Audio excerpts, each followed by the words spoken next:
વડોદરા શહેરના લાલબાગ બ્રિજના નીચે પાણીની ટાંકીના ગેટ પાસે રાત્રિના 2 કલાકથી 2:15 દરમિયાન સંસ્થાને મગર માટે કોલ આવતા મગર 7 થી 8 લંબાઈનો મગર આવી જતા ત્યાં બ્રિજની નીચે આવેલા શ્રમિકોમાં ડરનો માહોલ સર્જાતા તેઓએ શ્રી સાંઈ દ્વારકા માય ચેરિટેબલ ટ્રસ્ટના પ્રમુખ જયેશભાઈ પટેલને ફોન કરી જાણ કરતા તેઓ ખૂબ જ ઝડપે ટીમ સાથે પહોંચી ગયા હતા અને મગર રોડ ઉપર લટાર મારતો જોવા મળ્યો હતો. ત્યાં સુધી શ્રમિકોને દૂર ખસેડ્યા હતા.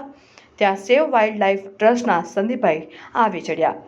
અને બંને સંસ્થાઓ મળીને આ મગરને ભારે જહેમત બાદ ખૂબ જ સારી રીતે રેસ્ક્યુ કરી લીધેલ અને મગરને વન વિભાગની ટીમને સોંપી દીધેલ બાદ ત્યાંના શ્રમિકોને આ જીવ વિશે ઘણી જાણકારી આપીને આ મગરના ડરથી તેઓને અમે જાગૃત કર્યા હતા અને તેઓનો મગર પ્રત્યેનો ડર દૂર કર્યો અને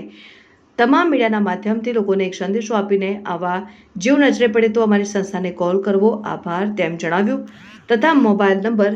દર્શાવેલ કે 9227101118 અને 5